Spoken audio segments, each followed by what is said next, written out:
हरे जय जय राम कृष्ण हरे जय जय राम कृष्ण हरे हरि जय जय राम कृष्ण हरे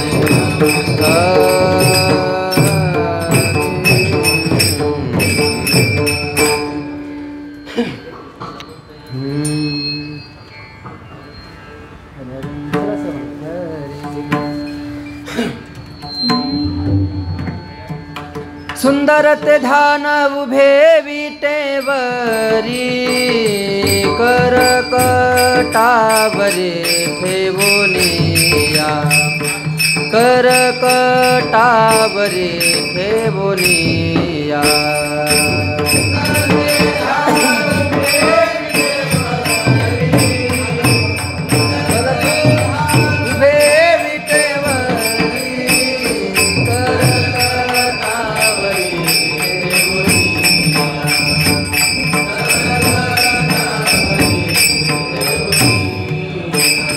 तुलसी हार गळा कासे पितांबर आवडे निरंतर हेची ध्यान आवडे निरंतर हेची ध्यान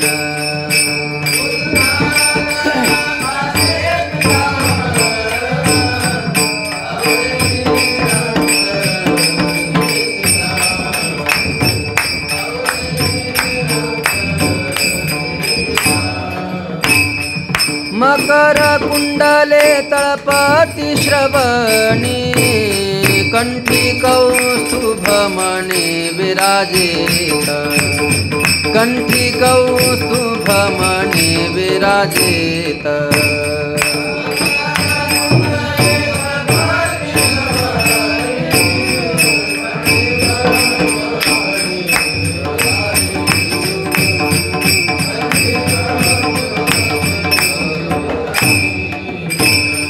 हार गळा कासे पितांबर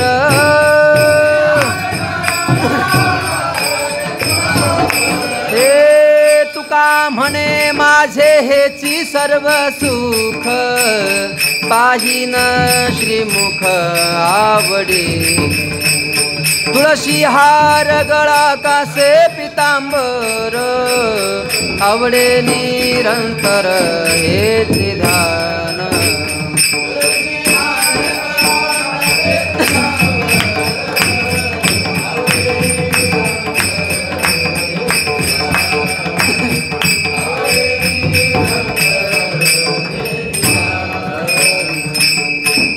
बारकुमारी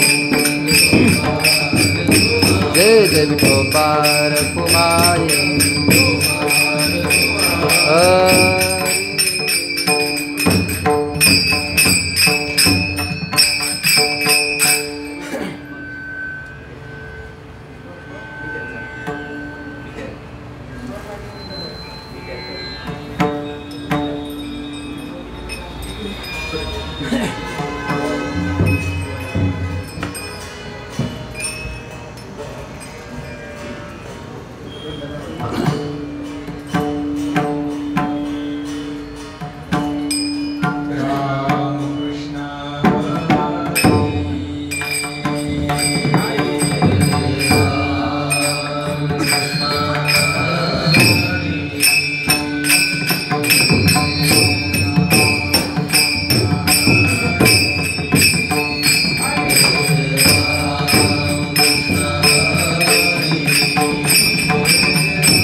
झाले ओ साजनी सुख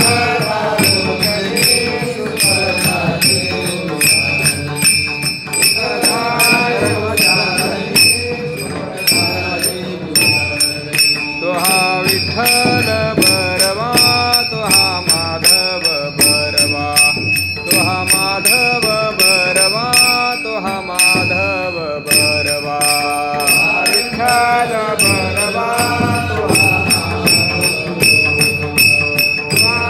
माधव बरवा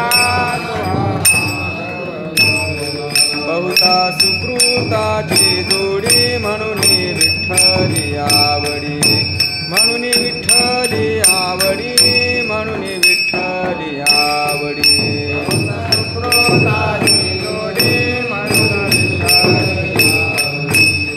विठ्ठली आवडी म्हणून तो हा विठ्ठल बरवा तो हा माधव बरवा तो हा माधव बरवा तो हा माधव बरवा विठ्ठल बरवा तो हा माधव बरवा तो हा माधव बरवा सर्व सुखाचे आगर बाप रखुमा देवीवर बाप रखुमा देवीवर बाप रखुमा देवीवर आगर बाप रखुमा देवीवर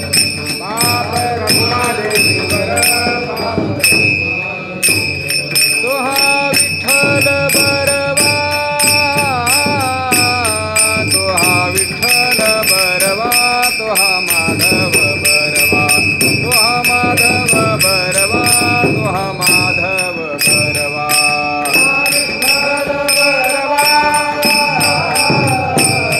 तो हा विठ्ठल बरवा तो हा माधव बरवा जय जय राम कृष्ण हरी जय जय राम कृष्ण हरी जय जय राम कृष्ण हरी जय जय राम कृष्ण हरी जय जय राम कृष्ण हरी जय जय राम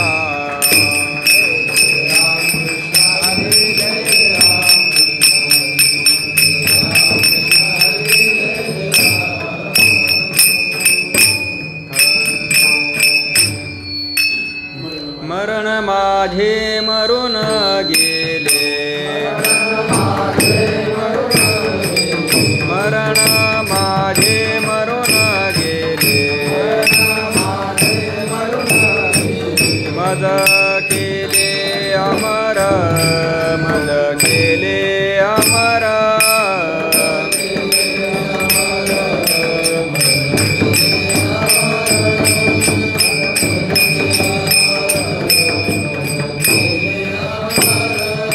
हाव पुसिले बुड पुसिले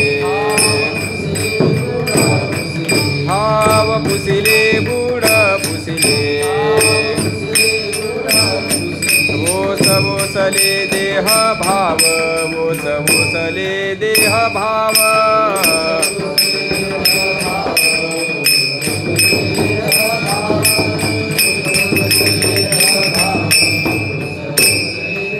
आला होता गेला पूर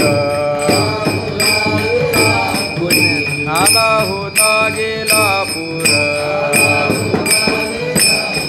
धरिला धीर जीवनी धरिला धीर जीवनी धरिला धीर जीवनी धरिला धीर जीवनी धरिला धीर जीवनी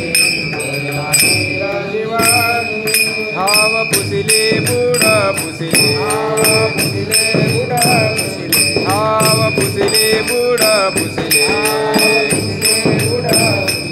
ओस ओसले देह भाव ओस ओसले देह भाव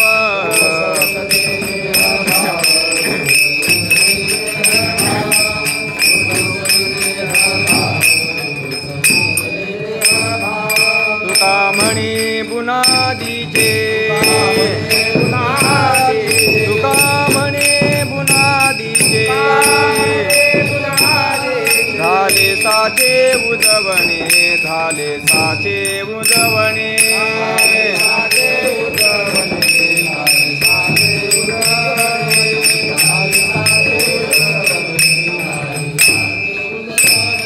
हाव पुसिले बुड पुसिले हाव पुसिले बुड पुसिले ओस ओसले देह भाव ओस ओसले भाव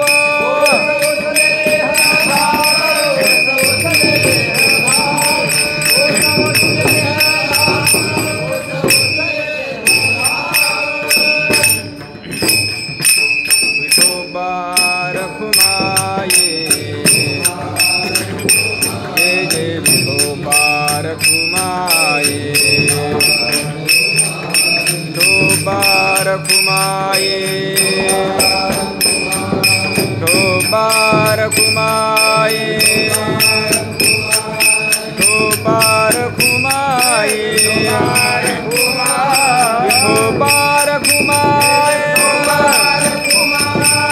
विठोबा रखुमाये विठोबा रखुमाये विठोबा रखुमाये विठोबा रखुमाये विठोबा रखुमाये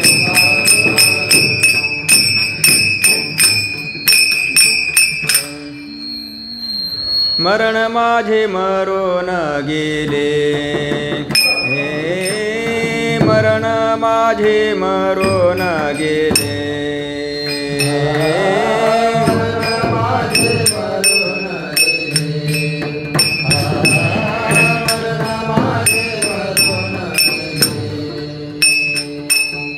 मरण माझे मरून गेले हे मरण माझे मरून गेले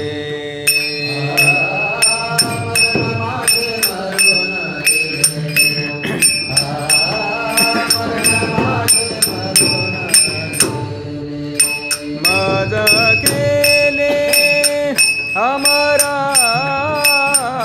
मज केले अमरा ठाव पुसिले बुड पुसिले ठाव पुसिले बुड पुसिले मज केले अमरा मज केले अमरा ठाव पुसिले बुड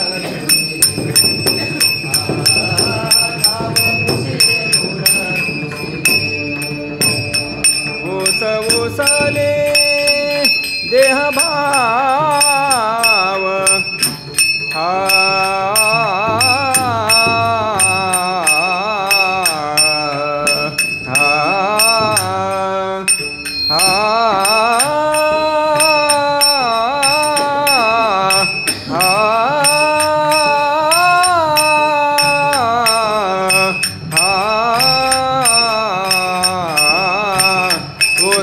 ओसले देह भाव ओसले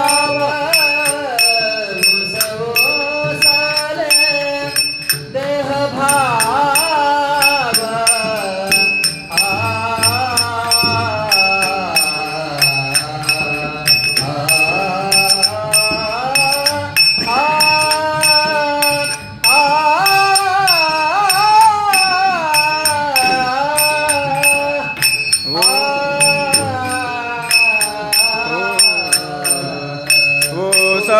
ओसले देह भाव ओसले देह भाव ठाव पुसिले बुड पुसिले ठाव पुसिले बुड पुसिले विठ्ठल विठ्ठल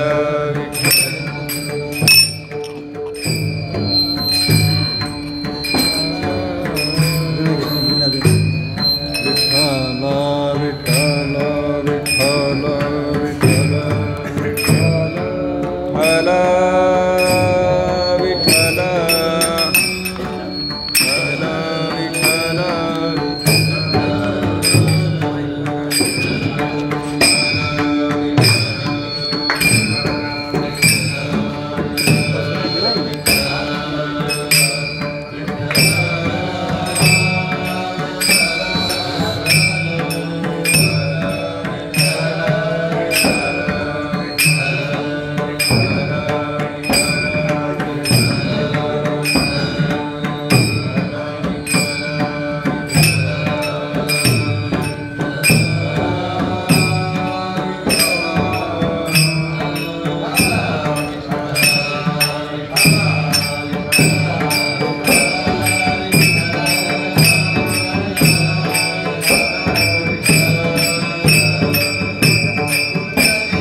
मरण माझे मरोनी गेले, मरण माझे मरोनी गेले, मज केले अमर.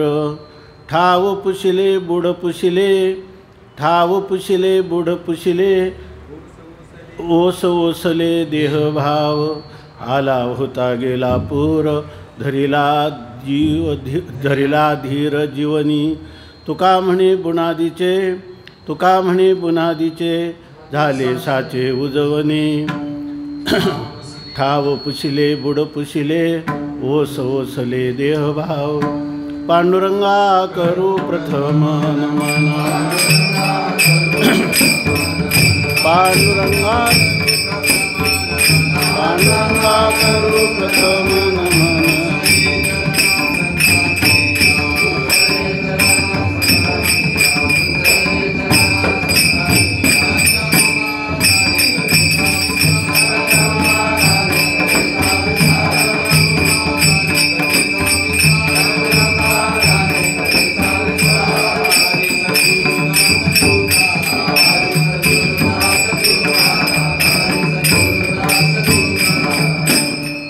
पांडुरंगा करू प्रथम नमन, दुसरे चरणा संतांचिया. त्यांच्या कृपादाने कथेचा विस्तारू, बाबाजी सद्गुरू दास तुका. मरण माझे मरून गेले, मज केले अमर. ठाव पुशिले बुड पुशिले, ओस ओसले देहभाव. संत सम्राट भगवान ज्ञानोबाराय, वैराग्य राग रसिक जगद्गुरु संत शिरोमणी श्री तुकोबाराय, शांती ब्रह्म श्री संत एकनाथ महाराज, महाराष्ट्रातील किंवा या सर्व विश्वातील संतांची मांदियाळी आणि संप्रदायाचं परम आराध्य दैवत श्री पांडुरंग परमात्मा, ह्या सर्वांच्या अलौकिक अकारण करून अहेतुकी अद्भुत अपूर्व असीम अहेतुकी अनुग्रहामुळं तुम्ही आम्ही सर्व आज पवित्र असलेला इंद्रायणीचे हे तटाक आहे, साक्षात संजीवन समाधिस्थ माऊली या ठिकाणी चंद्र सूर्य असेपर्यंत या ठिकाणी समाधिस्थ होऊन तुमच्या आमच्यासाठी मार्गदर्शन तत्पर होऊन हे महामानव या ठिकाणी स्थानापन्न झालेले आहेत. भगवान सिद्धेश्वर आहे. 84 सिद्धांचा सिद्धबेटी मेळा असं ज्या क्षेत्राचं वर्णन केलं, जेथे देव येऊनी होती पक्षी असं ज्या क्षेत्राचं वर्णन केलेलं आहे पद्मपुराणामध्ये, याच्याविषयी आळंदी क्षेत्राविषयी 6 अध्याय या ठिकाणी सापडतात. तर अशा ह्या पावन क्षेत्रामध्ये आणि हा माहो शुद्ध दशमी पाहुनी गुरुवार केला अंगीकार तुका म्हणे. जगद्गुरू तुकोबारायांनी केलेली जी ईश्वर भक्ती आहे त्या ईश्वर भक्तीची परिणती म्हणून माझ्या विठोबाचा कैसा प्रेमभाव आपणची देवो होय गुरु.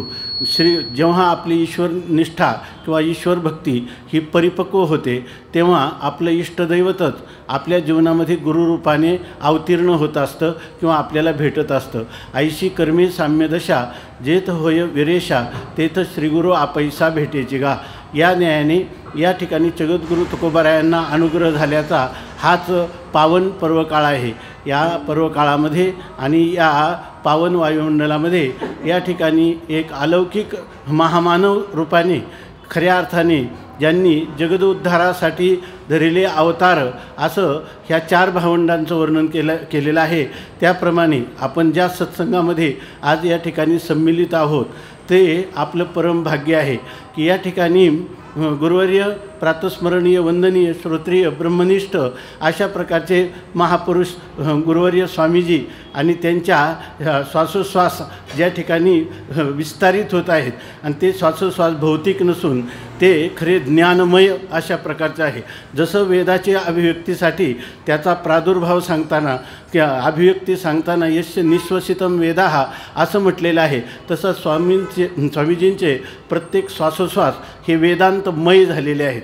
वेदांतमय मयट शब्दाचा अर्थ विकार असा नसून स्वरूपवाची आहे की ज्यांचा प्रत्येक श्वास जो आहे तो केवळ आनंदमय अशा ज्ञानमय किंवा सच्चिदानंद घन असणारं जे ब्रह्ममय असे ज्यांचे श्वास आहेत. आणि त्या वाणीतून आपण एक प्रकाराने वेदाचं सार सर्वस्व वेदांत जो दर्शन आहे ते दर्शन सर्व दर्शनांच्या शिरोस्थानी आहे आणि त्याचे विचार आणि तेही अत्यंत सुगम भाषेमध्ये आपल्या माऊलीनं सांगितलं की जे आपल्या हृदयात आहे ते दुसऱ्याच्या हृदयामध्ये संक्रमित करणं, तसे त्यांच्या बुद्धीवर आरूढ करणं.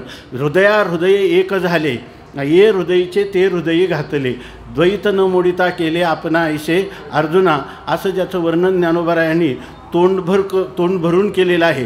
ते भाग्य आपण पाहिलं नाही की ज्ञानोबराय व्याख्यान करत आहेत आणि त्या ठिकाणी निवृत्तीनाथ महाराज, सोपान काका, त्या ठिकाणी मुक्ताबाई किंवा अनेक संतांची मांदियाळी उपस्थित आहे. ते आपण कल्पनेनं हे चित्र जे आहे ते आपल्या मनश्चक्षुसमोर आणू शकतो, त्याला ध्येय करू शकत नाही. पण साक्षात अपरोक्ष करण्याचं भाग्य मात्र आपल्याला कधी लाभलं नाही. पण ते भाग्य या ठिकाणी हे जे श्रोते आहेत यांची संख्या जरी मर्यादित असेल तरी इथं गर्दी नाही, इथं दर्दी आहेत. विठ्ठल विठ्ठल विठ्ठल विठ्ठल विठ्ठल विठ्ठल विठ्ठल. या ठिकाणी आपण स्वामी महाराजांनी विनोद केला तरी त्या विनोदामध्ये इतकं गांभीर्य, तुम्हाला आनंद झाला की नाही, आता तुम्हाला कोणता विषय उपलब्ध आहे, याचा अर्थ रात्रंदिवस अंतःकरणामध्ये जी तळमळ आहे, लोकांना निरपेक्ष, निर्विशेष, व्यापक अशा प्रकारचं स्वरूप सुखाची अनुभूती होऊनच आपल्या समोर आलेला प्रत्येक मनुष्य जीवनाच्या अव्यवहित एक क्षण का होईना त्याला अहम ब्रह्मास्मी असा तृप्तीचा ढेकर आला पाहिजे. यासाठी पायाला भोवरा बांधून स्वामी महाराजांचं व्यक्तिमत्व निस्पृह असताना, असंग असताना, निर्विकार असताना आणि आता सध्याचा कराल विक्राल कलिकाळ असताना वेदांताचा प्रचार प्रसार करणं म्हणजे हे प्रवाहाच्या विरुद्ध दिशेने पोहण्यासारखं आहे. पण त्या काळातही आपल्याला सहज हे श्रवण आपल्याला घडतं. अहो आळूमाळू अवधान द्यावे, येतुलेने आनंदाचे राशीवरी बैसावे, बाप श्रवणेंद्रिया दैवे घातली माळ. आपल्याला जणू काही आपलं सानुकूल झालेलं जे भाग्य आहे त्या भाग्याने स्वामीजींच्या पेक्षाही त्यांचे शब्द आपल्याला ऐकायला मिळतात. तिथं त्यांची अनुभूतीच आहे. त्या अनुभूती त्यांनी कथन केली काय किंवा कथन केली नाही काही तरी ते आपल्या स्वयंमहिमनी प्रतिष्ठित आहात, ते आपल्या स्वमहिमनेत आहेत. परंतु या बुडते हे जन न देखवे डोळा, येतो कळवळा म्हणून या ठिकाणी आपल्या मातृभाषेमध्ये, आपल्या मायबोलीमध्ये याचा स्वामी महाराज प्रचार प्रसार किंवा आपल्या हृदयामध्ये ह्या विचारांचं, ह्या भावनांचं, ह्या क्रियांचं म्हणजे सदाचार, सद्भावना आणि सद्विचार ह्या मानवजातीमध्ये जर त्यांच्या हृदयामध्ये प्रतिष्ठ झाला तरच खरी मानवजात सुखी होणार आहे. याला दुसरा कोणताही नान्य हा पंथा विद्येते आयनाय. स्वामी महाराजांचे ग्रंथरत्न पाहिली किंवा स्वामी महाराजांचं व्याख्यान आपण पाहिलं तर त्याच्यामध्ये एकच निष्पन्न होतं, तमेव विदित्वा अतिमृत्युमेते. श्रुती जे सांगते की तम एव विदित्वा, त्या परमात्म्याला जाणलं तर अतिमृत्यू मिळते, मृत्यू मात्येते. तुम्ही मृत्यूचं उल्लंघन किंवा शोकाचं तरण करू शकता. न अन्यहा पंथा विद्यते आयनाय. आयनाय नाम मोक्षाय. मोक्षाला दुसरा कोणताच मार्ग नाही. हे रात्रंदिवस आपल्या हृदयाच्या प्रत्येक ठोक्याबरोबर ह्या विश्वामध्ये हा प्रचार व्हावा म्हणून मला तर एक गेल्या 3-4 वर्षापासून जसं स्वामी महाराजांच्या व्यक्तित्वाचं दर्शन झालं तेव्हापासून नेहमी वाटतं की स्वामी रामतीर्थांना, स्वामी विवेकानंदांना किंवा अनेक वेदांताचे आपले अनेक प्रचारकही परदेशामध्ये गेलेले आहेत, परंतु त्यांच्यापेक्षा आजची परिस्थिती ही अत्यंत प्रतिकूल आहेत. आणि अशा काळातही वेदांत तत्त्वज्ञानाची जागृती समाजाला दिल्याशिवाय त्यांचं खरं कल्याण किंवा खरं परममंगल होऊ शकत नाही. यासाठी स्वामी महाराजांनी संपूर्ण हे कार्य जे आहे हे कार्य महाराष्ट्रापुरतं नाही, भारतापुरतं नाही, हे वैश्विक कार्य आहे. किंबहुना ह्या सर्व मानव मात्रांच्या कल्याणासाठी हे कार्य चाललेलं आहे. विठ्ठल विठ्ठल विठ्ठल विठ्ठल विठ्ठल विठ्ठल विठ्ठल विठ्ठल विठ्ठल विठ्ठल विठ्ठल विठ्ठल विठ्ठल विठ्ठल विठ्ठल. खरं पाहिलं तर आता स्वामी महाराजांची किंवा श्रोतृवृंदांची एक आज्ञा म्हणून या ठिकाणी हे संत गुलाबराव महाराजांचं स्मृतिस्थान आहे की ज्यांनी आपल्या आयुष्यामध्ये ज्ञानोबारायांच्या जवळ जास्त त्रास होऊ नये म्हणून मुक्कामसुद्धा जास्त केले नाही, मुक्काम थांबत नव्हते. परंतु मरणोत्तर प्रारब्ध अशा त्यांच्या अंतःकरणात असणारं जे पुंज होता, स्फुरण होतं, ते हेच का जसं आपले मंत्रद्रष्टे ऋषी म्हणतात कृण्वन्तु विश्वम आर्यम, तसं त्यांच्या अंतःकरणामध्ये ज्ञानोत्तर प्रेमलक्षणात्मक भक्तीचा प्रत्येकाच्या अंतःकरणात उदय व्हावा म्हणून प्रज्ञाचक्षु असणारे, समन्वय महर्षी असणारे श्री संत गुलाबराव महाराजांचं हे जे स्मृतीस्थल आहे हे आमचं माहेर आहे. विठ्ठल विठ्ठल विठ्ठल विठ्ठल विठ्ठल विठ्ठल विठ्ठल विठ्ठल. या सत्संगाचं जर वर्णनच करायचं झालं तर संत सम्राट ज्ञानोबाराय आणि श्री संत प्रज्ञाचक्षु गुलाबराव महाराज यांनी आपापल्या समोर आज या ठिकाणी जे आले ना, तर या ठिकाणी केवळ ज्ञानोबारायांना या ठिकाणी गुरुवर्यांच्या मुखातून, स्वामीजींच्या मुखातून वेदांत ऐकायचं आहे. आणि वेदांताचं मार्मिक रहस्य जे या ठिकाणी प्रज्ञाचक्षु गुलाबराव महाराजांना अपेक्षित होतं की ज्याच्यामध्ये केवळ शुष्क अशी ज्ञानचर्चा नाही आणि द्वैतात्मक, द्वैताला सत्य समजून अशी केलेली जी अज्ञानाची भक्ती आहे ती भक्ती नाही, ज्ञान आणि भक्ती यांचा सम्यक सुमधुर समन्वय ज्यांच्या जीवनात आहे असे गुरुवर्य आणि शास्त्राचं मार्मिक रहस्य 5 दिवस ऐकण्यासाठी जणू काही ही योजना माऊलींनी आणि महाराजांनीच केलेली आहे. विठ्ठल विठ्ठल विठ्ठल विठ्ठल विठ्ठल विठ्ठल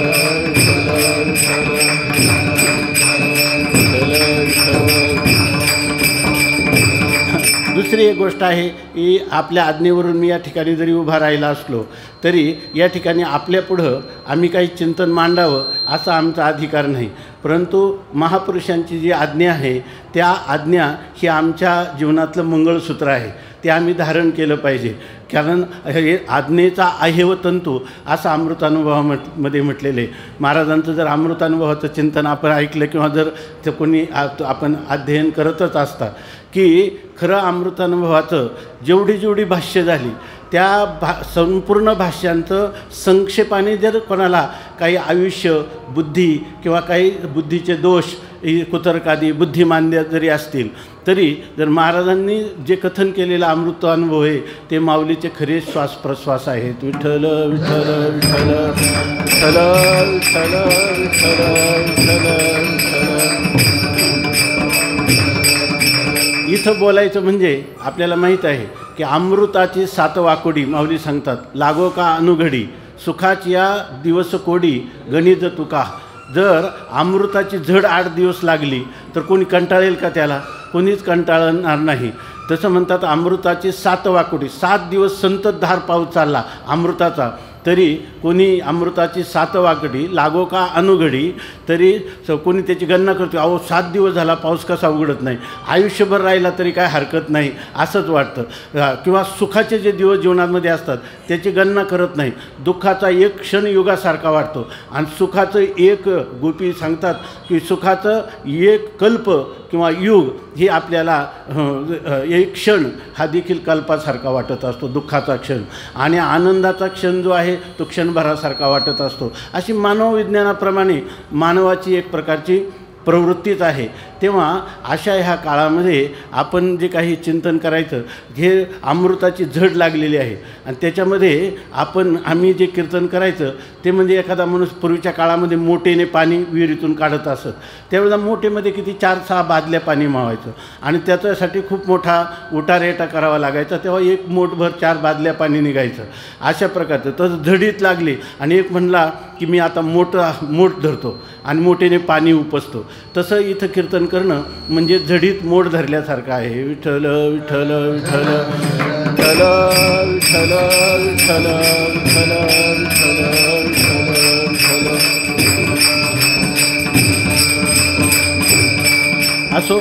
या ठिकाणी किती वर्णन केले. मला तर असं वाटतं की स्वामी रामतीर्थांचं जे मनोगत असेल आणि त्यांची ह्या वेदांताच्या प्रचार प्रसाराविषयी जी तळमळ असेल, स्वामीजींचं वाङ्मय आणि रामतीर्थांचं वाङ्मय वाचलं की असं वाटतं की रामतीर्थांच्या बोलण्यात असणारा जो क्लिष्टपणा किंवा वेदांताची जी प्रक्रिया आहे त्या प्रक्रियेची प्राकट्य करण्याची त्यांची शैली, ती शैली किती सुगम होऊ शकते याचं उदाहरण घालण्यासाठी परमवंदनीय प्रातस्मरणीय स्वामीजींचा अवतार आहे अशी माझी धारणा आहे. विठ्ठल विठ्ठल विठ्ठल विठ्ठल विठ्ठल विठ्ठल विठ्ठल. आणि त्यानंतर आपण जे आहोत तर आपण अत्यंत भाग्यवान आहोत असं मी सुरुवातीला सांगितलं. श्रोते हे अधिक भाग्यवान आहेत.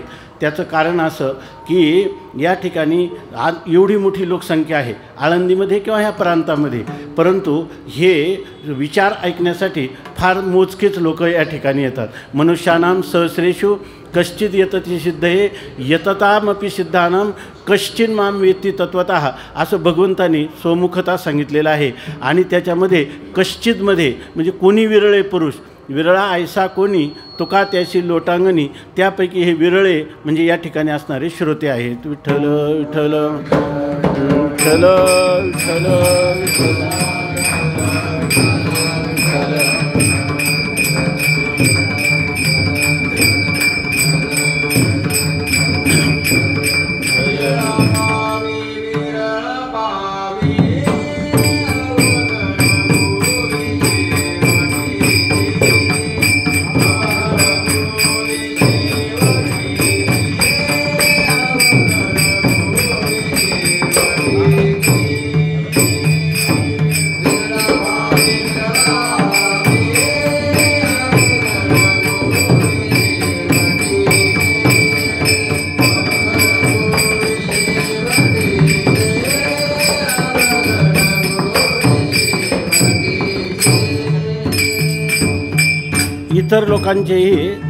इतर लोकांचेही श्वासोश्वास चालू आहेत आणि आपलेही श्वासोश्वास चालू आहेत, परंतु इतरांचे श्वास जे आहेत ते लोहाराच्या भात्याप्रमाणे व्यर्थ आहेत.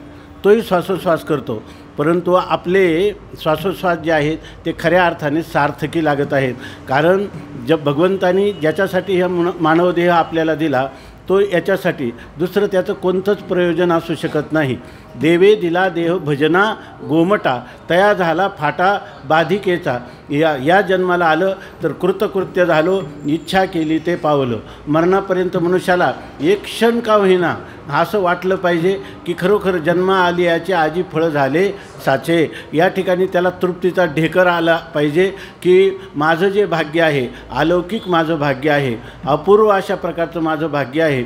आणि ते भाग्य तुम्हाला आम्हाला स्वामीजींच्या छत्रछायेखाली त्यांच्या वचनामृताचं श्रवण करण्याचं भाग्य तुम्हाला आम्हाला लाभलेलं आहे. म्हणून आत्ताच सांगितल्याप्रमाणे स्वामी महाराज हे विग्रहाने दिसतात, क्रिया करताना दिसतात, काही भावना असतील असं आपण समजू शकतो. त्याच्यामध्ये ज्ञानाचं स्फुरण किंवा ज्ञानाचा सागर ते आहे, परंतु खरे स्वामी महाराजांचं स्वरूप आहे ते अत्यंत निर्विशेष आहे. विठ्ठल विठ्ठल विठ्ठल विठ्ठल विठ्ठल विठ्ठल विठ्ठल. त्याच्यामध्ये विशेष म्हणजे भेद तर नाहीच नाही, पण भेद सापेक्ष अभेदाची देखील जाणीव नाही.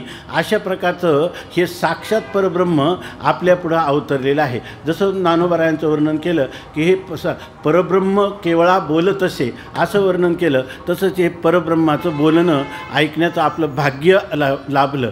आणि आपण जणू काही आपल्या भावनेनंच त्यांच्या निर्गुण निर्विशेष अखंड व्यापक अनिर्वाच्य स्वरूपाला सगुण रूपाला आणलं. आणि आपल्याला हे भाग्य, आपल्याला हे निर्विशेष स्वरूपात जाण्यासाठी स्वामीजींचं मनोगत आहे. परंतु ह्या निर्गुणी पावले सगुणी भजता, विकल्प धरिता जिव्हा झडे असं संतांनी सांगितलेलं आहे. सगुणातूनच निर्गुणात जाता येतं, निर्गुणातून सगुणात येता येतं. आणि निर्गुण पदार्थाचं ज्ञान झाल्यानंतर या ठिकाणी उर्वरित जीवन आहे ते जीवन खऱ्या अर्थाने ज्ञानोत्तर प्रेमलक्षणात्मक भक्तीमध्ये जावं. स्वामी महाराज वेदांताचं चिंतन करतात आणि रामरक्षा म्हणायला सुरुवात करतात. यालाच म्हणतात की ज्ञान आणि भक्तीचा समन्वय. विठ्ठल विठ्ठल विठ्ठल विठ्ठल विठ्ठल विठ्ठल विठ्ठल विठ्ठल. असो, या ठिकाणी आपला फार नियोजित थोडाच वेळ आपण दिवसभर श्रवण करतात आपण म्हणजे श्रम पण झालेले आहेत, बैठक पण जास्त झालेली आहे, थोडका वेळ केवळ आज्ञेचं पालन म्हणून ही शब्दसुमनं जी आहेत ती परमवंदनीय प्रातस्मरणीय स्वामी महाराजांच्या चरणी समर्पित करायची एवढाच या सेवेचा अर्थ आहे. विठ्ठल विठ्ठल विठ्ठल विठ्ठल विठ्ठल विठ्ठल विठ्ठल विठ्ठल असं आहे की या ठिकाणी जगद्गुरू तुकोबारायांचा अभंग आता आपल्यापुढं वाचून दाखवला.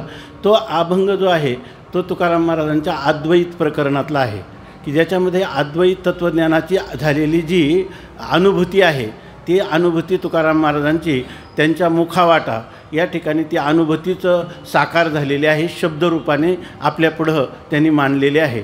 तेव्हा या अभंगाचं चिंतन करत असताना दुसरा एक याच्यामध्ये आहे की पूर्व परंपरेने असं सांगितलं जातं की एक 2-3 अभंग आहेत की झाला प्रेतरूप शरीराचा भाव लक्ष्येला ठाव स्मशानीचा, असा एक तुकाराम महाराजांचा अभंग आहे. त्याचं शेवट आहे तत्वमसी विद्या ब्रह्मानंदी सांग तुझी झाला अंगे तुका आता, चौवेदाचे केलेशे विवरण अर्थही गहन करुनिया. गहन अर्थाचं प्रतिपादन विवरणकार म्हणून जगद्गुरू तुकोबारायांनी 4ही वेदांचं या ठिकाणी विवरण केलं. असं ज्यांच्या कंठामध्ये म्हणतात की कमीत कमी 17 स्मृती कंठस्थ होत्या आणि ज्यांचे 4 वेद आणि षडंग वेदाचं अध्ययन होतं असे असणारे आणि 18 पुराणांचं पण त्यांचं चिंतन होतं अशा रामेश्वर भट्टांनी सांगितलं जेव्हा की जगद्गुरू तुका अवतार नामयाचा असं त्यांचं वर्णन केलं किंवा तुकिता तुलनेशी ब्रह्म तुकाशी आले मनोनी रामेश्वरे चरणी मस्तक ठेविले, असं रामेश्वर भट्टांनी की ज्यांनी एका काळामध्ये इंद्रायणीच्या पात्रामध्ये दगड बांधून त्यांच्या वह्या बुडवल्या. तेच म्हणतात की संत गृहमेळी जगदांध्य गिळी पैल उदया चळी भानू तुका. जगातला अज्ञान अंधकार नाहीसा करण्यासाठी तुकोबाराय रूपी सूर्य ह्या विश्वामध्ये उदित झालेला आहे. मागे कवीश्वर झाले थोरे थोर नेले कलेवर ऐसे नेले कलेवर कोणी सांगा. या ठिकाणी भक्त भागवत जीवनमुक्त संत महिमा अत्युद्भूत चराचरी अशा प्रकारचं तुकाराम महाराजांचं तोंड.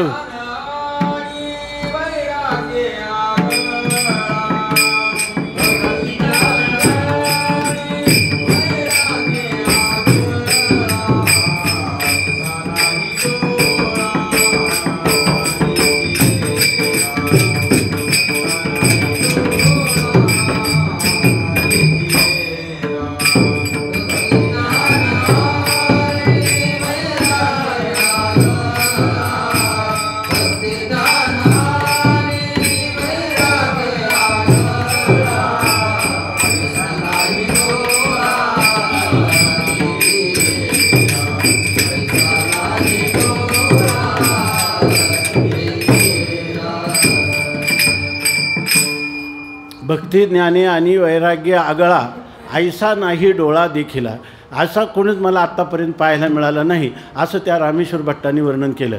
आणि असं सांगतात की चिंतामणी देवांची आणि त्यांची वाघोलीला भेट झाली. त्यावेळेला वाघोलीच्या भेटीमध्ये त्यांनी तुकोबारायांचं वर्णन केलं. तेव्हा चिंतामणी देव जे आता गणपतीचं स्थान आहे चिंचवडला मोरया गोसावी त्यांना असं वाटलं चिंतामणी देवांना की मला तुकोबारायांची भेट घेतली पाहिजे असं त्यांना वाटलं. आणि त्यांच्या ज्या भेटीमध्ये तुकोबारायांचं त्यांनी पाहिली जीवनचर्या आणि त्यांना एक काळा खडक आहे अजूनही देव आणि चिंचवडच्यामध्ये एक काळा खडक आहे. त्याचा बराचसा इतिहास आहे. तो काय त्यांच्याच वंशजाकडून मी ही गोष्ट ऐकलेली आहे. मी नवीन आलो त्यावेळेला तर त्यांच्यामध्ये त्यांनी सांगितलं की असं भेट झाली की त्या भेटीमध्ये तुकोबारायांना त्याने असं विचारलं की आम्ही जीवनभर एवढ्या ग्रंथाचं अध्ययन केलं परंतु आम्हाला ही गोष्ट आमच्या जीवनात मानापमानयोस तुल्य मान आणि अपमान हे सन्मान असावे. अद्वेष्टा सर्व भूतानाम विहाय कामान्य सर्वान निर्माण मोहा जितसंग दोषा यांच्यावर आम्ही व्याख्यान करतो परंतु ही अनुभूती आम्हाला आली नाही. गणपतीचा सगुण साक्षात्कार आम्हाला आहे परंतु तरीसुद्धा तुकोबारायांच्या जीवनामध्ये असा प्रसंग झाला झाला होता त्या प्रसंगात हे 4 अभंग सांगितले जातात.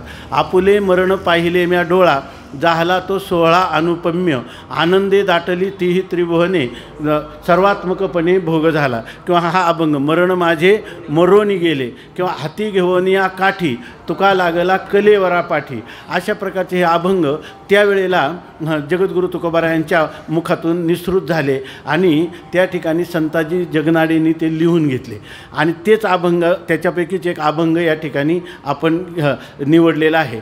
तर त्याचं कारण असं झालं की तुकोबारायांची असं सांगतात की त्या काय संतांच्या दुष्ट लोक जे असतात ते त्यांना त्रास देतच असतात. त्याप्रमाणे तुकोबारायांची काहीतरी आक्षेप घेऊन आळ आणून त्या ठिकाणी त्यांना त्यांचं जीवन हे पतीत आणण्याचा प्रयत्न केला आणि अशा वेळेला त्यांच्या ठिकाणी जी लोकांनी त्यांना अत्यंत अपमानास्पद ट्रीटमेंट दिली किंवा त्यांना एक वागणूक दिली त्याचे साक्षीदार स्वतः हे चिंतामणी देव होते. आणि त्यांना आश्चर्य वाटलं की एका बरे झाले देवा कुणबी केलो, आज एक कुणबी कुणब्याच्या वंशामध्ये जन्मलेला हा महात्मा इतक्या उच्च कोटीच्या अनुभवाला की ज्यांनी वेदांत जीवनामध्ये प्रत्यक्ष केला, आत्मसात केला, किंबहुना वेदांतमय ज्याचं जीवन झाल्याशिवाय ही स्थिती येऊ शकत नाही, तेव्हा ही स्थिती यांना कशी प्राप्त झाली, अशा प्रकारचं ही अनुभूती कोणती आहे. म्हणून त्यांनी तुकोबाराय जेव्हा त्यांना पोचवायला गेले तेव्हा ह्या काळ्या खडकावर त्यांच्या दोघांमध्ये संवाद झाला. त्यांनी सांगितलं, तुम्ही तुकोबारायांनी विचारलं तुम्ही माझ्याकडे कशासाठी आले.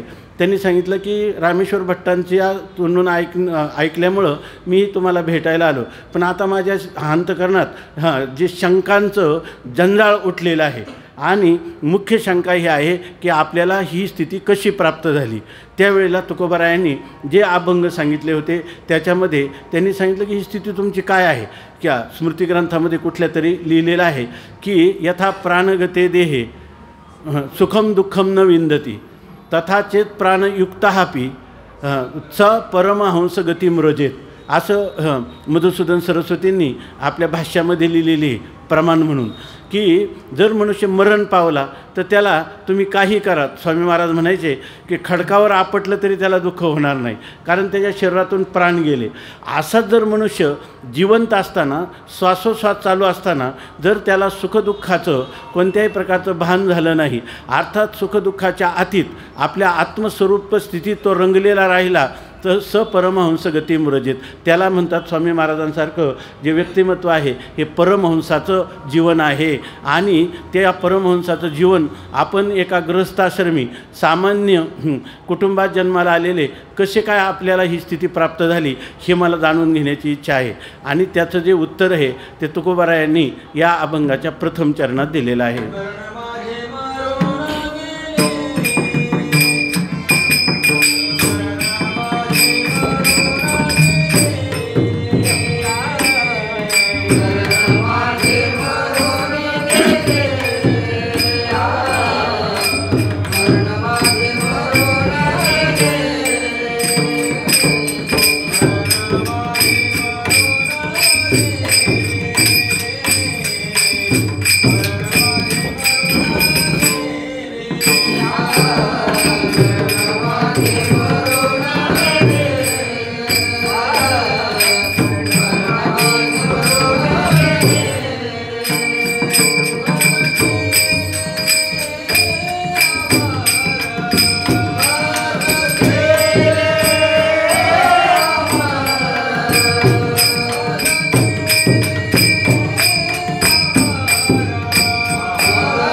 हे 4 अभंगाचं जे प्रकरण आहे याचा जर आपण विचार केला तर आपल्यालासुद्धा ही जीवनमुक्त अवस्था आपल्याला कधी प्राप्त होईल. कै ऐशे भाग्य लाहता होईन, अवघे देखे जन ब्रह्मरूप, मग तया सुखा अंत नाही, पार आनंदे सागर हेलावती.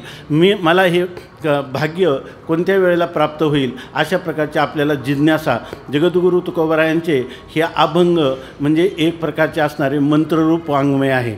ज्या वाङ्मयाचं उच्चारण केलं तरी मनुष्याला तितकंच फल होईल आणि त्याचं जर त्याने गंभीर अशा प्रकारचं चिंतन केलं तरी मननात त्रायते इति मंत्रः आणि उच्चारण मात्रेनापि फलं भवति इति मंत्रः. विठ्ठल विठ्ठल विठ्ठल विठ्ठल विठ्ठल विठ्ठल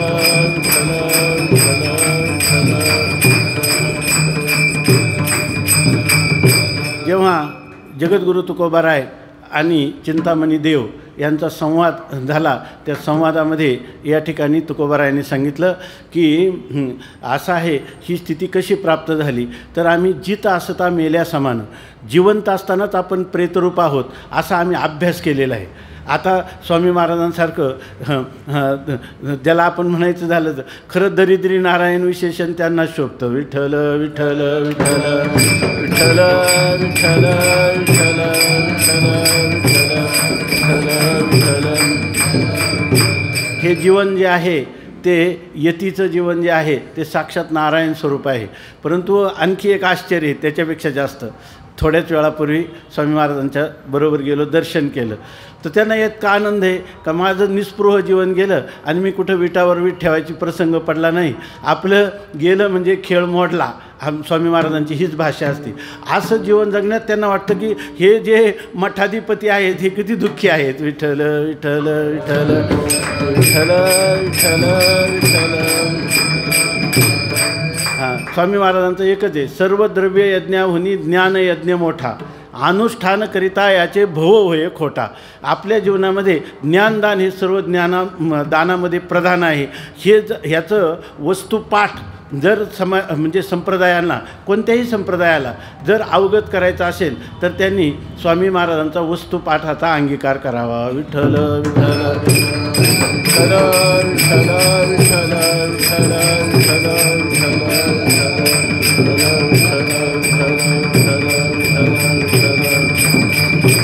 तुकाराम महाराजांनी सांगितलं, झाला प्रेतरूप शरीराचा भाव, जिवंत असतानाच आम्ही हे शरीर मरण पावलेलं आहे असं आम्ही समजलं आणि त्यामुळं आमची स्थिती अशी झाली की झाला प्रेतरूप शरीराचा भाव, लक्ष्येला ठाव स्मशानीचा. जिवंत असतानाच हे स्मशानामध्ये धडधड जळून जाणार आहे.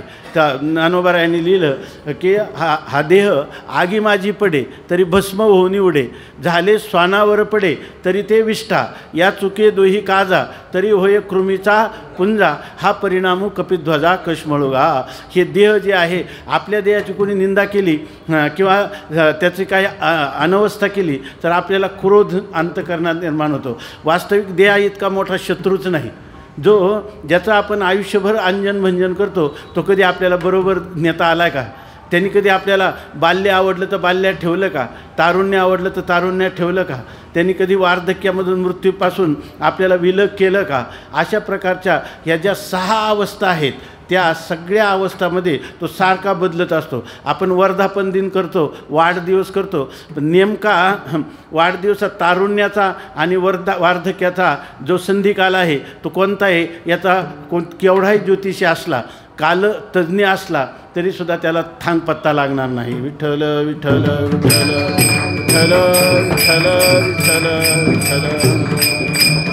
आणि ते जगद्गुरू तुकोबाराय सांगतात की मी जिवंत असतानाच हा अभ्यास केला आणि त्यामुळं हे दुसरे अभंग त्याच्यामध्ये तर असं लिहिलं, नेवनी निजविले स्मशानी माणसे जाळी त्या ठिकाणी. जिथं माणसं जाळतात ते प्रेत जाळतात ते मी जिवंत असताना तिथं नेऊन ठेवलेलं आहे. मग आता काय त्यांनी माऊलीनं लिहिलं, ज्याला जिवंत असतानाच ह्या देहाचं कौतुक वाटत नाही तर मरणाचं भय किंवा चिंता असण्याचं काय कारण आहे? स्वामी महाराज मग म्हणाले, मरणाला भीतो आणि मरणाला टाळतो. मरण जे मिथ्या वस्तू आहे तिला टाळायचंही नाही आणि तिला ग्रहणही करायचं नाही, कारण आपल्या स्वरूपाच्या ठिकाणी त्या मरणाचा त्रैकालिक अत्यंताभाव आहे. ही स्थिती गुरुकृपेने, शास्त्रकृपेने, ईश्वर कृपेने आणि आत्मकृपेने आपल्याला कळली तर आपलं जीवन निहाल झालं. विठ्ठल विठ्ठल विठ्ठल विठ्ठल विठ्ठल विठ्ठल विठ्ठल.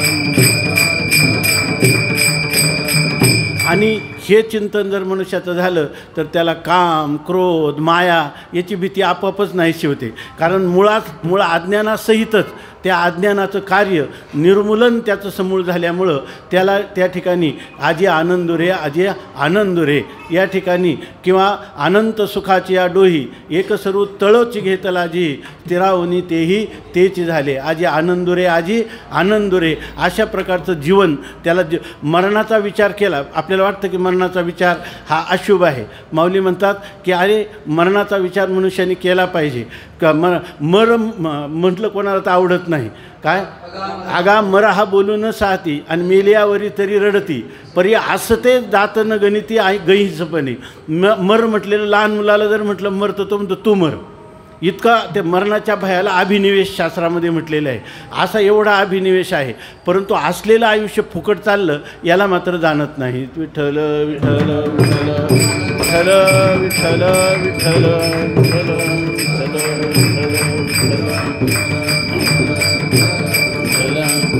म्हणून जगद्गुरु तुकोबाराय म्हणतात की हा अभ्यास केल्यामुळं तुकोबारांच्या जीवनामध्ये एकांतामध्ये स्त्री पाठवली दुष्ट लोकांनी, तरीसुद्धा ते म्हणतात की पराविया नारी रखुमाई समान हे गेले नेमून ठाईचेची जाई व तू माते न करी सायास आम्ही विष्णुदास तैसे नव्हे.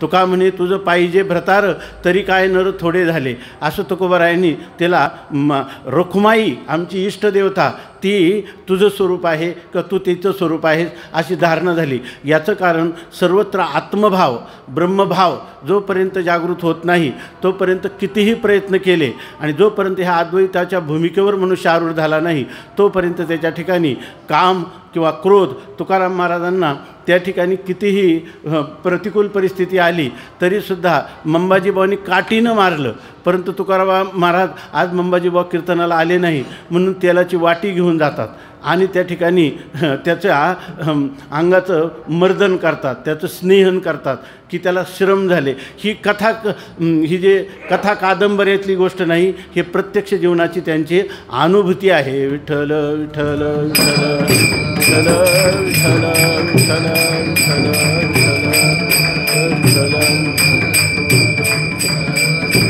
माया शब्द या ठिकाणी पारिभाषिक घ्यायचं नाही. आपण म्हणतो त्याच्याजवळ फार माया आहे. माया आहे म्हणजे धन आहे की त्याच्या ठिकाणी भरपूर सत्ता संपत्ती आहे. तर ती सत्ता संपत्ती शिवाजी महाराजांसारख्यांनी तुकाराम महाराजांना दिली तरी तुकाराम महाराजांनी तिचा अंगीकार केला नाही. उलट काय म्हणतात, काय दिला ठेवा आम्हा विठ्ठलची व्हावा अशा प्रकारचं आहे. आम्हाला या सोने रुपये आम्हा मृतिके समान माणिक पाषाण खडे जैसे. ही अवस्था कशी आली तर झाला प्रेतरूप शरीराचा भाव किंवा मरण माझे मरोणी गेले मज केले अमर. आणि हे अमरत्व कसं प्राप्त झालं? मरण म्हणजे काय आहे? स्वप्नामध्ये मनुष्य मरतो. स्वामी महाराज सांगायचे स्वप्नामध्ये एखाद्या वेळेला मनुष्याला मरणाचं स्वप्न पडतं आणि त्याची प्रेतयात्राही निघते आणि प्रेतयात्रेमध्ये पुन्हा तो पुढं मडकं घेऊन पण तोच चाललेला असतो. खरं तर असं आहे की मिथ्या पदार्थाचा द्रष्टा हाच त्याचं उपादान कारण असतो. शास्त्रीय परिभाषेत सांगायचं म्हटलं स्वप्नामध्ये पदार्थही आपणच होतो आणि त्या पदार्थांचं ज्ञानही आपल्याला होतं. वास्तविक ज्ञान होतं म्हणजे आपण द्रष्टा आहोत आणि पदार्थ आहे ते दृश्य आहेत. शास्त्राचा अकाट्य सिद्धांत आहे, जर कधी दृश्य जे आहे त्या दृश्याचा द्रष्टा हा द्रष्टा कधी दृश्य होत नाही आणि दृश्य कधी द्रष्टा होत नाही. आणि स्वप्नातही आपण अनुभूती घेतो आणि अनुभूतीचा कधी आपलाप करता येत नाही, ती मानावीच लागते. स्वप्नामध्ये सगळं पंढरपूर आळंदी आपणच झालो आणि पाहिली कोणी आपणच. पण सिद्धांत असा आहे की दृश्य कधी द्रष्टा होत नाही आणि द्रष्टा कधी दृश्य होत नाही आणि आपल्या अनुभूतीचा अशी आहे. याचा अर्थ असं जेव्हा वातावरण असेल की दृश्य द्रष्टा होत नसतानाही जर आपण दृश्यही आपणच होत असो आणि द्रष्टाही आपणच होत असो तर ते पदार्थ स्वप्नाप्रमाणे कल्पित असतात. विठ्ठल विठ्ठल विठ्ठल विठ्ठल विठ्ठल विठ्ठल विठ्ठल. स्वप्नामध्ये जेव्हा आपण स्वप्न पाहतो त्या स्वप्नामध्ये कोणाचे वडील मरण पावले किंवा एखाद्याला मुलगा झाला तर जागृतीत आल्यानंतर मुलगा झाला म्हणून पेढे वाटण्यासाठी किंवा वडील मरण पावले म्हणून अंत्येष्टी किंवा पिंड श्राद्धादी क्रियासाठी कोणी प्रवृत्त होतो का? होत नाही. कारण त्याचा निश्चय आहे की अवस्थांतर झाल्याबरोबर स्वामी महाराजांनी किती गोड सांगितलं, इथं ज्ञानांतर आहे, अवस्थांतर नाही. विठ्ठल विठ्ठल विठ्ठल विठ्ठल विठ्ठल विठ्ठल विठ्ठल. काय आपल्या ऋषीमुनींनी संत महात्म्यांनी आपल्याला किती जागं करून ठेवले. जगजोगी जगजोगी जाग जाग बोलती, सगळ्यांनी उत्तिष्ठत जाग्रत प्राप्य वरांनी बोधत, वेदाचा संदेश आहे आपल्याला. आणि त्या ठिकाणी असं आहे की विठ्ठल विठ्ठल विठ्ठल विठ्ठल. तर या ठिकाणी आपल्याला जागं झाल्याबरोबर वाटतं की हे मिथ्या आहे, स्वप्न कल्पित आहे, त्यामुळं आपण कधी त्या पिंडदानादिकाला प्रवृत्त होत नाही. संत खरं सांगतात, अहो हे जागृती, ज्ञानोबारायांचा गाथा पहा, ज्ञानोबाराय सांगतात हे स्वप्नाहुनी निपटारे, हे स्वप्नापेक्षा ही अवस्था, जागृत अवस्था ही निकृष्ट अवस्था आहे. कारण वेदामध्ये असं सांगितलेलं आहे योगशास्त्राच्या दृष्टीनं की पुरीतत नावाची आपल्या कंठामध्ये नाडी आहे. आता एवढं आपण 10x10च्या रूममध्ये झोपलो आणि सगळं पंढरपूर स्वप्नात आलं. आता पंढरपूर एवढ्या खोलीत कसं मावेल? याचा अर्थ तिथं योग्य स्थान नाही, त्याला योग्य देश नाही, योग्य काल नाही, ती वस्तूसुद्धा यथार्थ नाही. अशा प्रकारची स्थिती असते.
जे जे देखणे सकळ ते हे स्वप्नीचे मृगजळ.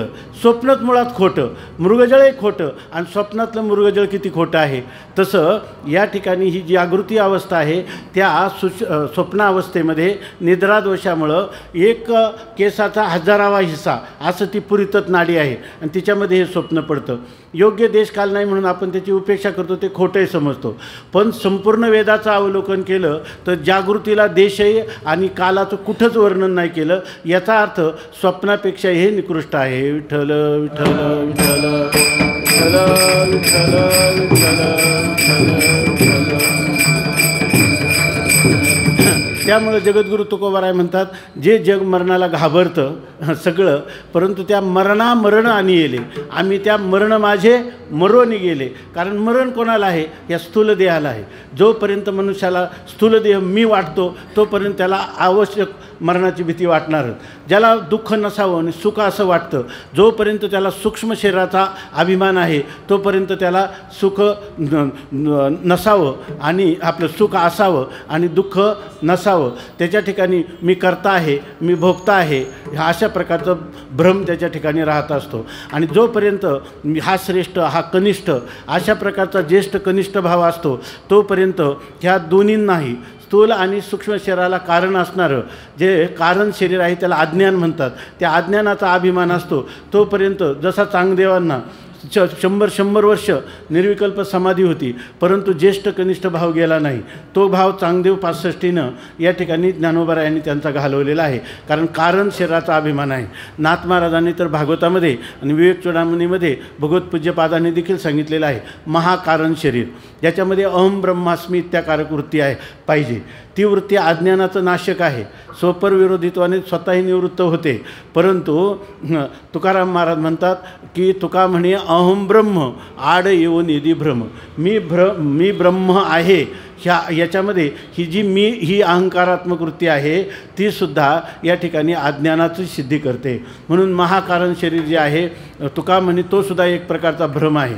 आणि तोही भ्रम निवृत्त झाल्यानंतर स्थूल सूक्ष्म कारण आणि महाकारणाच्या आतीत असणारं एकरूपाने असणारं स्वतःसिद्ध स्वयंप्रकाश नित्य शुद्ध बुद्ध मुक्त स्वभाववान ज्या ठिकाणी नाम रूप संबंधू जाती क्रिया भेदू माऊली सांगतात आकाराशीच प्रवादू वस्तूशी नाही. अशा प्रकारची ही जी नित्य सिद्ध स्थिती आहे ती आपल्याला जेव्हा प्राप्त होते तेव्हा मरणाचा विचार कुठं मावळतो. आणि माऊली म्हणतात याचं कारण आहे की जसं थोडक्यात सांगतो, जसं एखादा मनुष्य आहे तो हजामत करतो. आपण म्हणतो न्हावी उठला आणि खुंट फुटला. ते केसाची निवृत्ती झाली पण तात्कालिक झाली, तिला लयरूप निवृत्ती म्हणतात. पण एखाद्या माणसाला टक्कल पडलं तर त्या केस उगवत नाही, त्याला म्हणतात की आत्यंतिक निवृत्ती. तसं तुकोबाराय म्हणतात मरणाचं भीती गेली म्हणजे लयरूप निवृत्ती झाली नाही, ती आत्यंतिक निवृत्ती झाली. त्याचं कारण ह्या सर्व दुःखांचं मूलभूत कारण असणारं जे आत्मस्वरूपाचं अज्ञान, ते अज्ञान गुरुकृपेने आमचं पूर्णपणे निवृत्त झालं. त्यामुळं हा देह भावना जी आहे ती आमची पूर्णपणे मावळून गेली आणि त्या ठिकाणी तिचं ठाव म्हणजे त्याचा ठाव ठिकाणा आणि तिचं जे मूळ असणारं बूढ अज्ञान तेही पुसलं. आणि त्यामुळं आमचा देहभाव मी देह आहे ही भावना ओसाड झाली, त्या ठिकाणी निरस्त झाली, निवृत्त झाली. आता आम्ही कोण आहे चिदानंद रूप शिवोहम शिवोहम हे दुसऱ्या चरणात सांगतात.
जगद्गुरु तुकोबाराय म्हणतात ठाव पुशिले बुड पुशिले ओस ओसले देहभाव.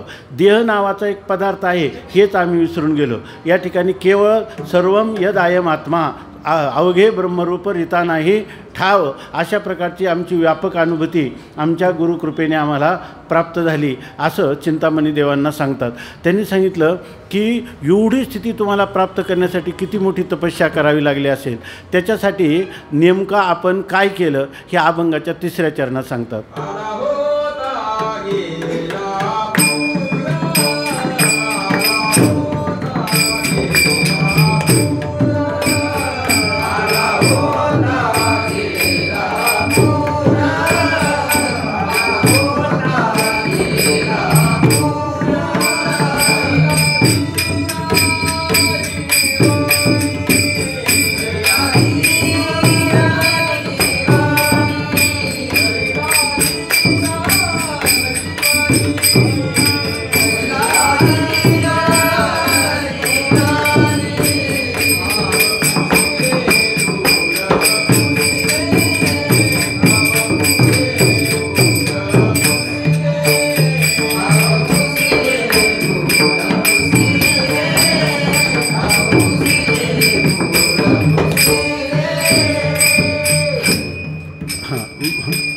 जगद्गुरु तुकोबाराय म्हणतात सामान्य माणसाला काय जो चांगल्या प्रकारचा उच्च अधिकाराच्या साधनकोटीतला जो आहे त्यालासुद्धा या ठिकाणी रजोगुण, तमोगुण आणि सत्वगुण ह्या त्रिगुणात्मक जगतामध्ये वावरत असताना रजोगुण आणि तमोगुण त्याला पावलोपावली प्रतिबंध करत असतात.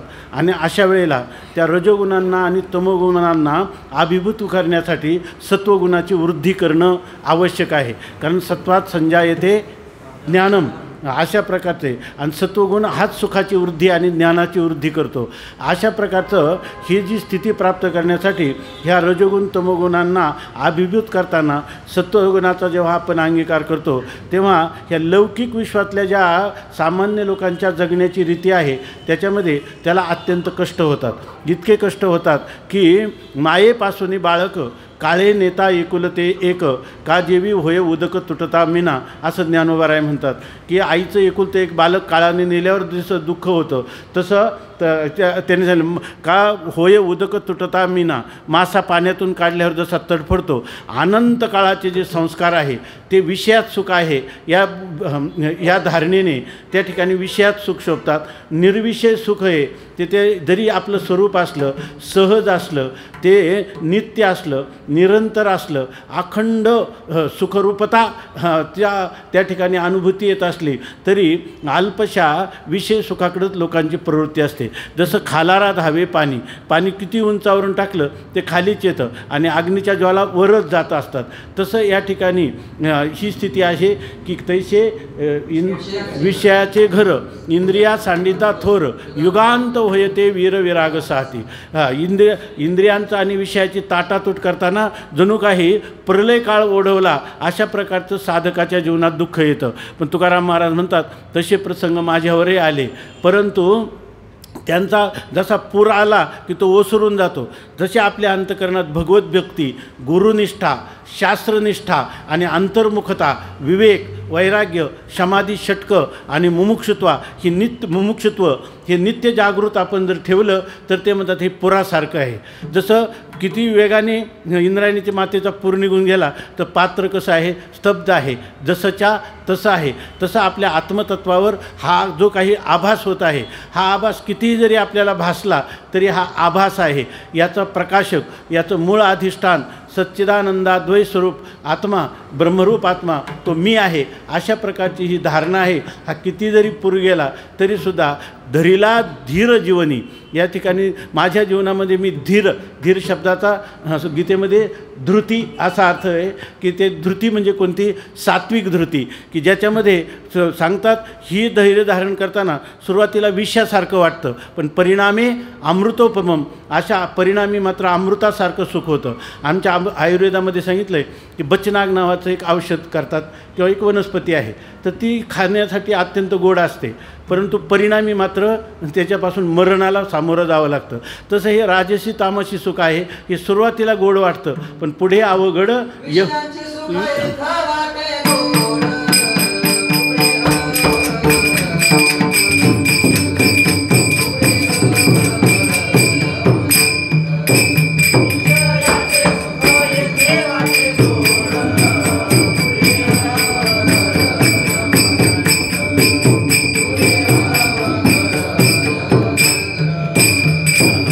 म्हणून ह्या जे वरवर आपाततः असणारं सुख याची तुम्ही उपेक्षा करा आणि गंभीर सुख, गंभीर ज्ञान, वास्तव अमरत्व जे खरं आहे ज्याच्यातून आपल्या जीवनाचं परम मंगल निश्चित होणार आहे. आपला हा शेवटचा गर्भवास आहे. यानंतर आता बीज भाजवणी केलेला आहे, आम्हा जन्ममरण नाही, अशा प्रकारची ही अनुभूती आपल्याला येणार आहे. जशी माहेराला निघणारी स्त्री तिला जसा आनंद होतो तसं स्वामी महाराज म्हणायचे की जसं जसं मला मृत्यू दिसतो तसं तसं माझ्या आनंदाला उधाण येतं. आम्ही म्हटलं तुम्ही बोलू नका, तुम्हाला हार्ट अटॅक आलेला होता. अरे स्वर्गात गेलेला मनुष्य तुम्हाला सांगायला येईल का? ते म्हणे मी तुम्हाला, माझा एक पाय स्वर्गात आहे, एक पाय पृथ्वीवर आहे आणि अशा वेळेला मी केलेल्या जे साधना आहे तिचा उपयोग मला होत आहे आणि हे मी तुम्हाला सांगत आहे आणि तुम्ही म्हणता बोलू नका, मरा. विठ्ठल विठ्ठल विठ्ठल विठ्ठल विठ्ठल विठ्ठल विठ्ठल. हीच गोष्ट ह्या अभंगाच्या तृतीय चरणात तुकोबाराय सांगतात.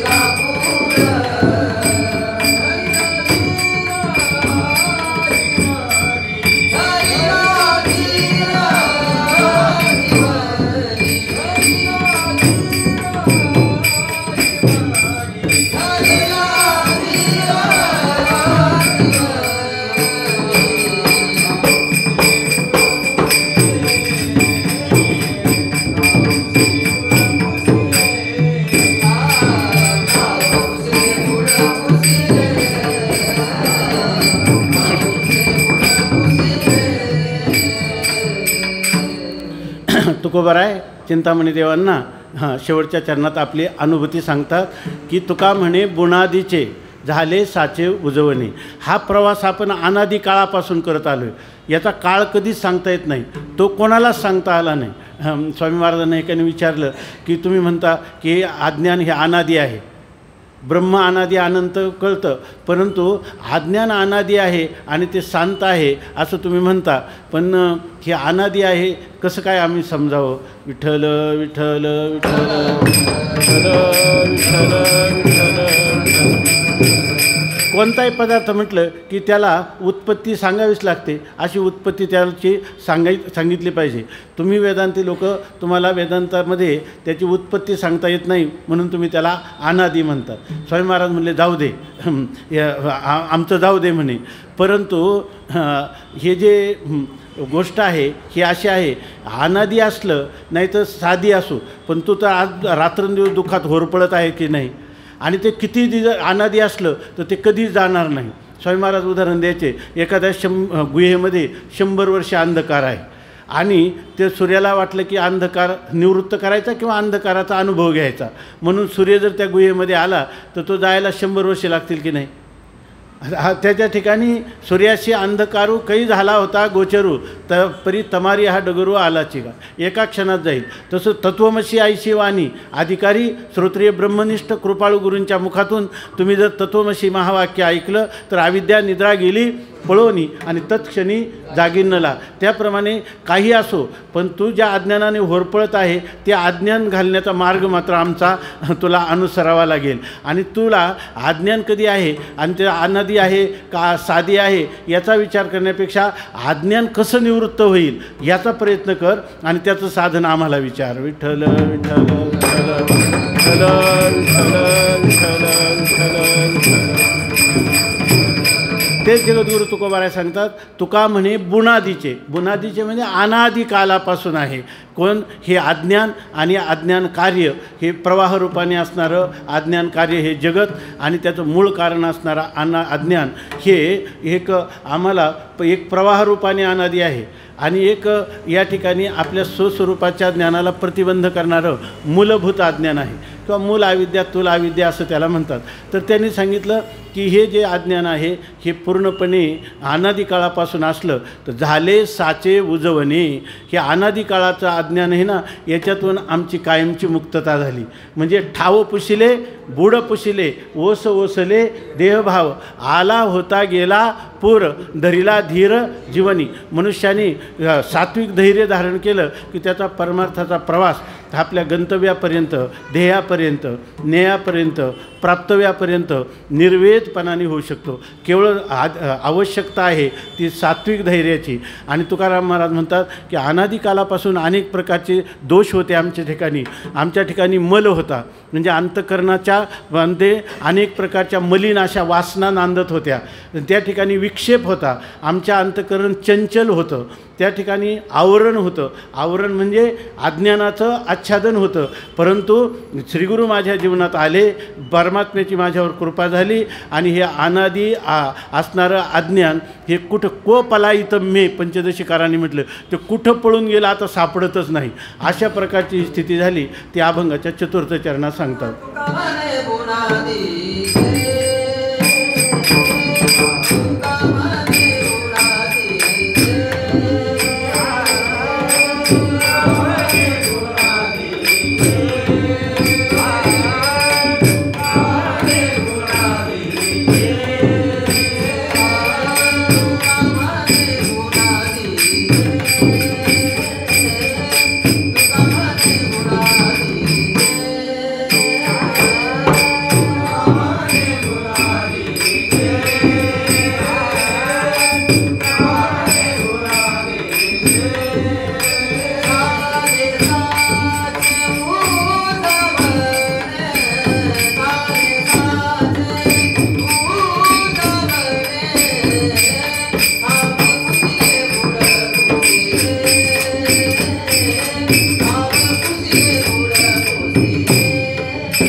मिनटात थोडंसं चिंतन करू की तुका म्हणे बुनादीचे झाले साचे उजवणे.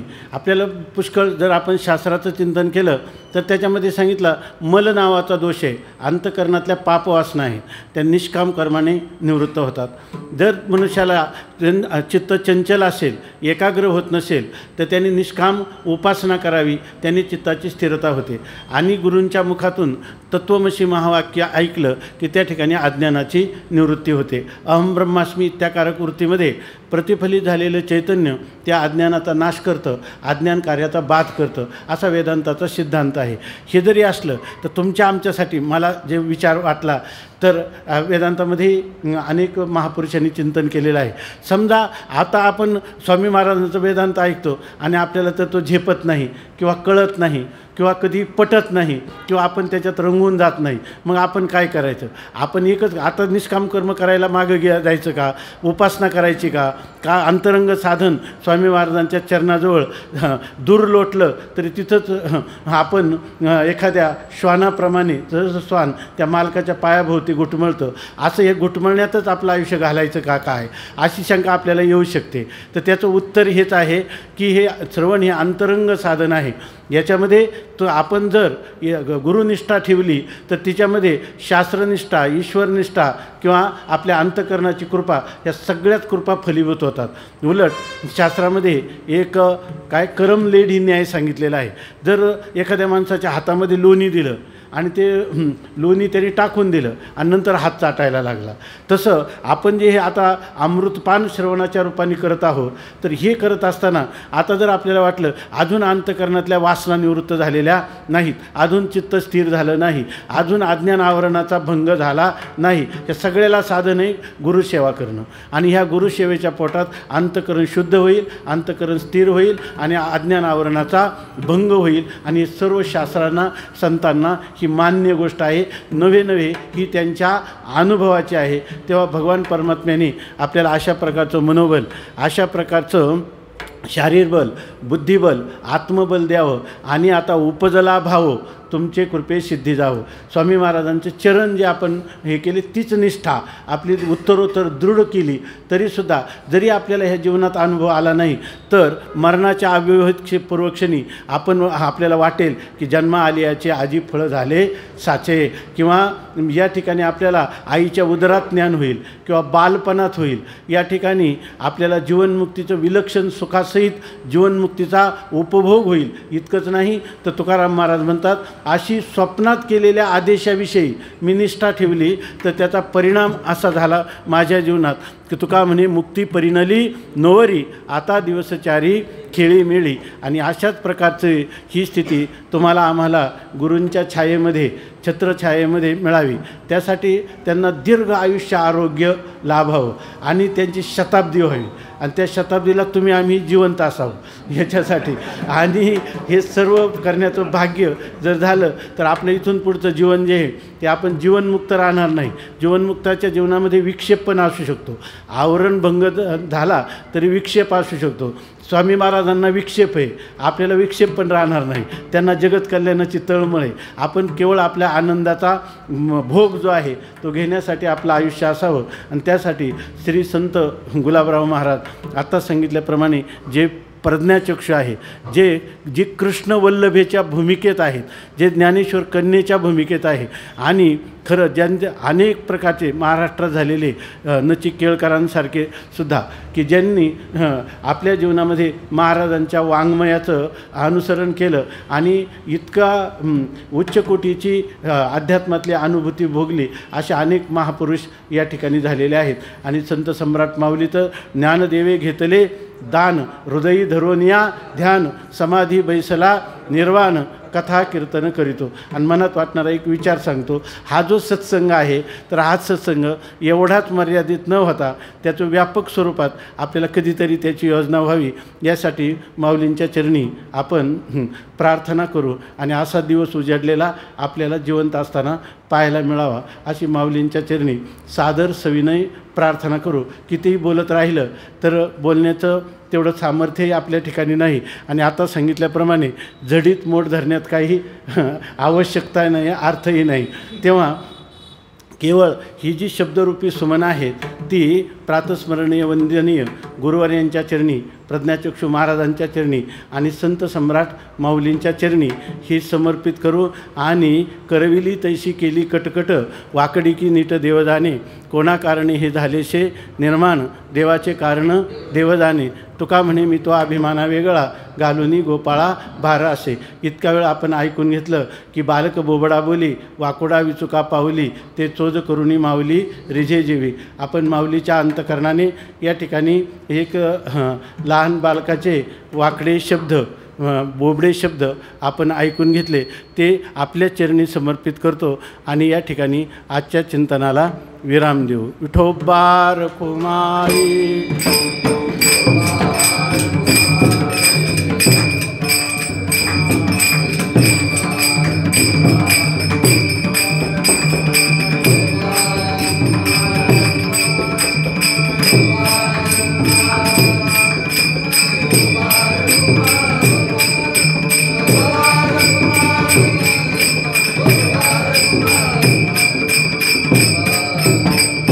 ज्ञानेश्वर माऊली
है कि कोई चटनी मिल जाए, पकौड़े मिल जाए तो अच्छा लगता है।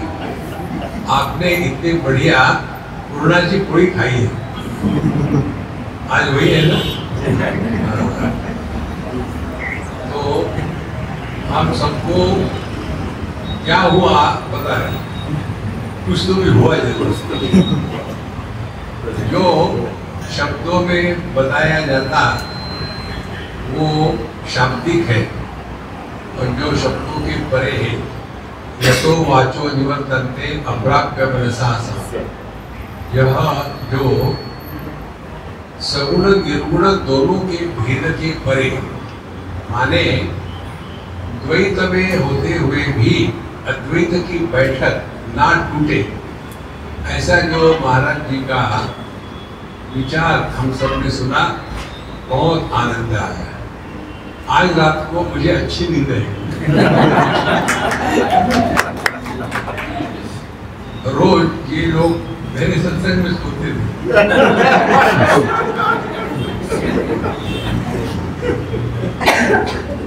यदि आप जैसा मैंने सुना बिना सोते हुए, तो आपको रात को नींद अच्छी आएगी। आपको रात को नींद नहीं आती, इसका यही कारण है कि आप सत्संग में सोते। जग के सुना करो, जीवन आनंद में है। भगवान के दर्शन के चक्कर में मत पड़ना। भगवान को अपने माध्यम से प्रकट होने का मौका देना।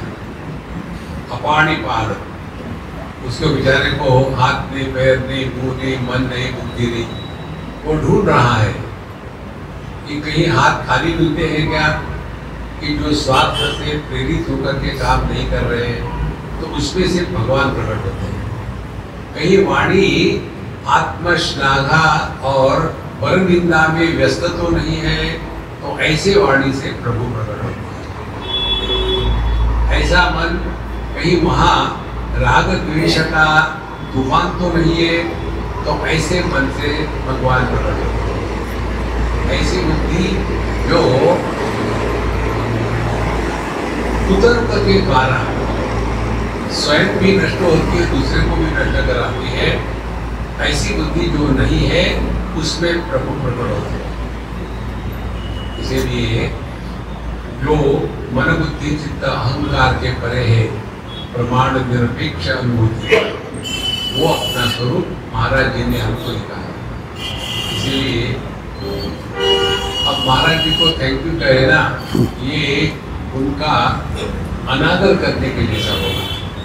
इसीलिए हम हमारा ये भाग्य समझते हैं कि भगवत कृपा से हमको बहुत आनंद आया, और ये आपने रिकॉर्ड भी किया है। इसको आपकी आज्ञा हो तो हम अपने YouTube चैनल पर रख देंगे।